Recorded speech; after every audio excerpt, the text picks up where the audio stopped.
Welcome to the Low and Soul Show. Boom. Friends go, it was simple. When the ends low, switch the tempo. We're here, baby. We're happy to be here. Aren't you happy to be here? I'm more than happy. I'm so ecstatic to be here. It's been a long week, and I'm excited to be back and to really just catch up, So, as we always do, we like to start in with our mental health check-in. So, where you at, buddy? I feel like right now my headspace, I'm feeling pretty good. I get in these moods where I just be really like, every motherfucking body can kiss my ass. And today they have pissed me off. Don't play with my valet trash. Anyways, they have pissed me off. So right now, at this very moment, I feel okay. I had to, woosah to get to where I'm at because I was very irritated earlier today. But I'm doing good now. I'm in a space of doing what needs to be done. Yeah, I can agree. I feel like I would say just like revitalization, as you like to say. I feel like June knocked my head through the washer and dryer. It definitely tried to take a bitch down. Okay? Knock a head clear off the shoulders. You know what I'm saying? Like, yeah. So it's really just about being intentional and really like getting through it. We still standing. We still here. 10 toes down. I'm 11. You know what I'm saying? If you got an extra one, you feel me? So we still here. We made it through that. No, June. It was I don't know if it felt like a long or short month, but it was very tolling, taxing. You know what I'm saying?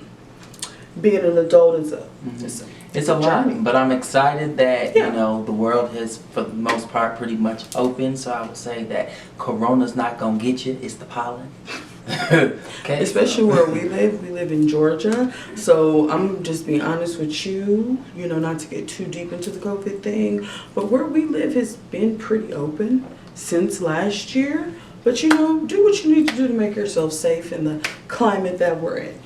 So we're first going to get started into some of your Facebook posts. I think people down there have been always just hitting up the emails, which is going to be down in the subscription box, like right in the box below, for you guys to be able to email us if you want to email us. Yeah. Keep it cute. Yeah. This is from Love Not from 63rd Simone. Okay? It says, I don't know why, but when y'all's mamas be white, I feel like y'all don't need to say nigga. We don't care how your daddy looks, if he looks like y'all, but hey, who asked me?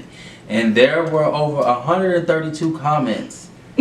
So, I just wanted you to kind of, expound on that a little bit more, a little bit more in depth, because sometimes things can get misconstrued. Okay, well, first of all, let me just start off by saying I do feel that way. I don't really know what response people were looking for from me. Let's do it how the white folks like to do it when they like to have their little segue. I have white friends. Say it. I got white friends. I'm not a racist. Oh yeah, that's what they said. Well, I mean, I have a white friend, but that's still, you're allowed to have an opinion that may differ from the demographic of people that you always be around, and it may even sound hypocritical because if your mama black, I mean, do whatever you want, but let's be realistic. And I guess also it could be taken so many ways, but if you grew up in a predominantly white home, and even if maybe a counterpart like your father, he was black, but let's say he was absent. I'm not going to put that stigma on everyone, but this is the example that I'm talking about because a couple of the girls that were mad, I don't know if your black father was in the same home as you growing up. There's a lot of animosity, they're upset, but I don't even know where your black ass daddy was at. So, you know what I'm saying? If you grew up around predominantly white people, when was you using the N-word? You might have been using the ER, but you not been using the GA, but plain and simple.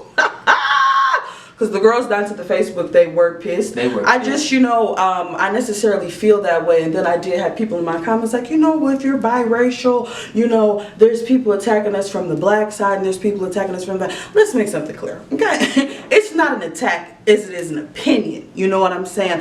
I also, for reference, because you have to give a backstory, I don't be around, on some real shit, I don't be around people, that grew up that way, or like, you know, I have, you know, you be whoever you want to be, but I don't have, you know, people who mama is white that like be around me constantly and try and say the N-word. You know what I'm saying? Everybody who be around me, they be black. And you know, I know there's going to be some people who's like, well, I don't think anybody should use the word, but that's not where we're going with this, because nigga, look, you know what I'm saying? Like, for real, I'm gonna, you know what I'm saying, always use that word. And you know, anytime someone has an opinion, it's always going to get picked apart, or people are always going to have something to say about it. But it's like, you know, if you grew up predominantly white, you weren't even around that many black people, what would be your obsession with wanting to say the N-word any goddamn ways? Like, I mean, okay, of course you feel like you can say it because your daddy is black, but at the same time, I'm sure you have opinions about me that I for sure am not going to agree with. But like I said, on some real shit, I don't be around. I think that it should be what's the energy behind it, because I think if people are honest with themselves, there are a lot of biracial people that don't identify with being black. So I definitely would not feel comfortable with you saying that, because it's the energy behind it.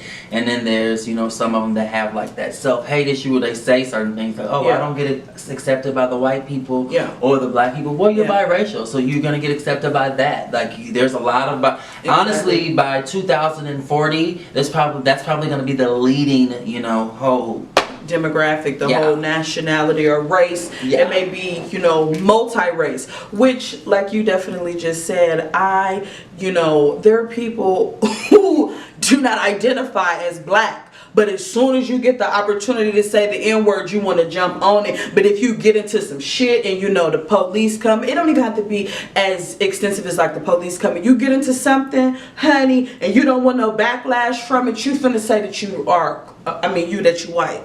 That you white. And if you feel like it's not working in your favor, and they realize that you black, you're gonna try to use that and call out some racism shit. So I just think it's like, you know, I'm not gonna be used anymore. You know, I'm not gonna be used for the race baiters. Like, if you don't fuck with me and then some shit go down, you look at me. Exactly. Don't become the nigga nation now. You know what I'm saying? When you need no. Wayne Brady, don't start calling today. You feel me? Never had any inclusion in any black demographics, but you want to say the N-word, like, cut it out. You know what I'm saying? You don't identify as black. When some shit come, you drag your white mama down to wherever you at and make sure shit be cool. For real. And when you get arrested, what you finna tell them? You gonna tell them that you got a black ass daddy that wasn't around, or maybe he even was around. You gonna tell them that you black as hell, or when they ask you your race, you done got into some shit, you gonna tell them that you were. You're white. Yeah. But in a perfect world, I mean, I really think that, like, I really wish that we would get to a place. I know it's kind of like probably never gonna happen, but just get to a place where we're beyond race. I think that is something that they use to really, and when I say they, like, those are the people that are actually really important and that run and control the world. True. They use that to kind of keep us down and kind of, you know, to always feel inferior, you know, like, we just need to come together, and it's not I'm gonna just leave it at that. I mean, maybe one day we all will be able to kumbaya, but I feel like, you know, people will want to jump on you when you say something like that and be like, okay, you don't need to use the N-word or something like that, but ignore things that really need to be discussed and been talked about, like institutional racism, you know what I'm saying? Like, some people are inherently racist, you know, like, let's talk about that. Some people who may have like, you know, if their mom is white and their dad is black, the mom side of the family may be inherently racist and hate black people. You know, that may be something that we need to unpack, how some people have an obsession and they say, you know, I want to make sure that I get me a mate that's of a different race than I am, so I can have like a light-skinned baby with pretty hair and nice eyes. Like, you know, y'all do be doing that. So let's, you know what I'm saying, some people, you know, it's one thing if you fall in love with whoever you fall in love with. I'm not on here saying, you know, like, oh my God, I hate white people, but I mean, I do have my opinion. Like, it's the N-word. But that is true, and I think that, like, it's all that's why I say, like, racism has got to just come to an end, because it even happens in the black community, just as you said, with just like the colorism. Like, we use that against one another as well too, and that even dates back to slavery. From the house niggas to the field niggas was really based on, like, all the color niggas of your skin, you know. But I mean, I'm grateful for my skin tone though, because I just know that when I get older, it's gonna be. Honey, I feel like I'm, you know what I'm saying, I'm pretty dark, you know.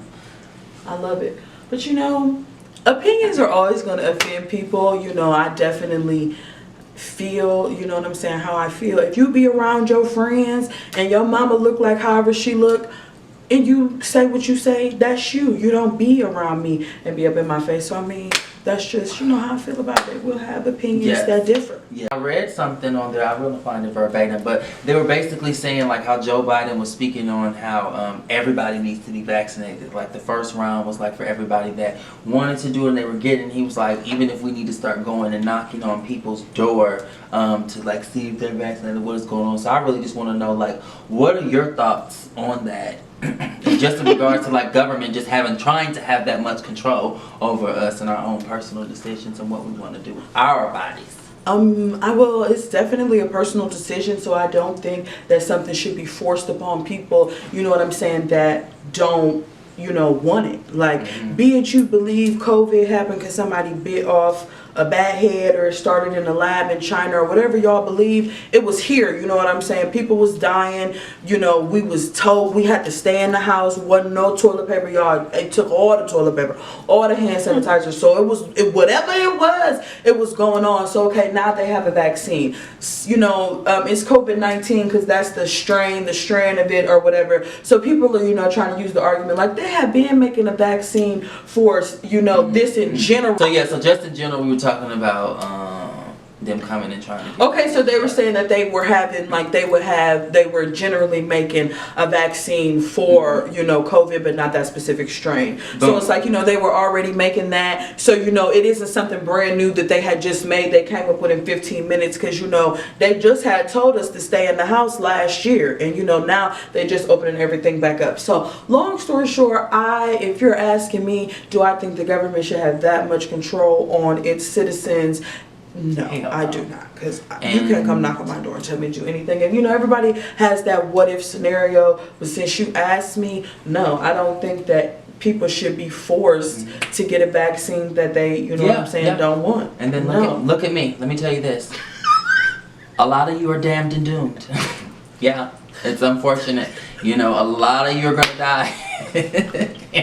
I don't want to scare you, but you know, it's for real. It's a lot of things that's getting ready to happen. That Pandora's box has been open for show. You know what I'm saying? And I think a lot of you are just twiddling your thumbs, but a lot of things are happening. Bills, executive orders are getting signed. You know, even just being here in Georgia, you can see that Governor Kemp is one of the most racist people in the world. Like, a lot of folks ain't happy, you know, so. They, not to jump too far away from it, because no, you cannot come knock on my door and tell me that I have to get no vaccine. I'm not going to do that. But at the same time, when they do shit like that, you know, it may be like, because, you know, they're like, not that many black people are getting the vaccine, and be it you do and they're or you don't. In the inner city. What do you think was going to happen if, like, let's say you telling me we have to get a vaccine, like if you tried to come to somebody's door and tell them they had to get their guns up, black, white, or indifferent, nobody's going to go for that. Number one, I feel like America has never tried to do anything for black people or try to teach us how to get any money or, like, you know, generational wealth. So why do I think that you are concerned about my health? Like, no. The kids can't get lunch. The mama need help. And then if her and the daddy is out here working at these fast food jobs that you love to go cuss motherfuckers out when they forget your shit, if they over here working trying to put two incomes together, she won't, the government, if the mama need a little bit of help, you gotta come put him on child support. He don't have shit. He making $725 and you want to make her put him on child. So I just say all that to go back into what you said. You know, call it what you want. It is what it is, you know. Because I'm going to be honest with you, let me just go ahead and say this. People who were extremely patriotic to me, I feel like it's a little bit of racism bubbling under that collar. Because I want to know what you were so goddamn proud of, you know. But okay, another story for another time. So like you said, the government really hasn't done much to really give us the same push as other demographics. Thus and for, no ma'am. Yes. Come knock on the door. You couldn't knock on my door to give me my stimulus check. Okay, I had to wait. Okay. 17 months. Okay, for my stimulus check. It's a backlog of 3.5 million tax returns. But you finna come knock on my door and tell me that we need to get a vaccine? Don't come to my door. None of that Don't come shit. to my house. You probably ain't been vaccinated trying to bring germs to my motherfucking door. You know what I'm saying? Okay. Anthrax. No, don't bring your goddamn ass over here bothering me and my family. Yeah. Don't harass me. I'm gonna have King answer the door. This is the part where I this week I want to give you guys something. I've been through a lot this week for sure. So I wanted my like soul's wisdom. I forgot what was that? Did I call it? I don't know. I thought it was. Shit. It's gonna be called the soul session for today. Yeah, maybe that was it. So I wanted to place emphasis on how to heal from toxic relationships. Okay. So rejection trauma. You need to help with this. You need to wake up early, be calm, find quiet moments, do a sport. Okay. Injustice trauma. Okay. But edit them so I can get them. But these are, I read, I was reading on Instagram because that's always what I'm on. And I've been really into reading a lot, you know. Let me tell you something. Anything that you really need to know is in a book. It's not going to be on social media. That's why a lot of y'all don't know nothing. Because you just listen to Facebook and Instagram and what I'm telling you as the gospel. So I got to do the research to make sure that it's the real shit. For sure. But there's this thing called Heal Toxic Relationships according to the trauma. You can go on Instagram. I'm going to put the link up in there. I'm going to send it over to Nana. And you guys can click it. But I think this would be a lot of a good read for you. You see all these type of things, and when I was reading, I was like, damn, there's a lot of people that I know that have been dealing with at least one of these type of traumas within the type of their life. And I think that when you get to the root of it, which is the childhood trauma, which is a lot of what adults are still kind of dealing with and projecting off that energy, whether it's positive or negative, you know, I think it's some, you know, it's some good shit. You know, so I wanted to share that. A lot of y'all are fucked up. Fucked up, what they say, sick as hell. Listen, and I mean that in the most respectful way possible. Yeah. A lot of everybody, you know, they don't like when you say y'all because it's just, you know, a generalization. And y'all, no compassion. When I was watching something on one of these things on social media, and like we live in an age like where everybody just records everything. Somebody can be getting their head knocked off their motherfucking shoulders, and we like, let me get my phone. Not let me call 911. Not let me help trying to go help. You know what I'm saying? Like men, you know, men are watching women get beat post it down to the Facebook. What did they do? They say World Star. World Star. Motherfucker's dead. You've been on candid camera. You know what I'm saying? No compassion. So it's like, you know, everybody is dealing with something. A lot of y'all are fucked up. And by y'all, I mean maybe us as a collective. Me too. As I say a lot, we all need to go sit down and talk to the lady. So it's not judgment as more as so it is heal, self-awareness. I always tell people, baby, I'm trying to heal and get a deal. Yeah. Okay. Something gotta be wrong with these niggas because the way they act. So everybody need to go get them some help. Because motherfuckers be out here acting like they lost their mind. So you're right. Go backtrack and see what it is that you may have been through. You know what I'm saying? What would you do for some blues? Go pick and choose, a family cheese. Some people not built like that. Some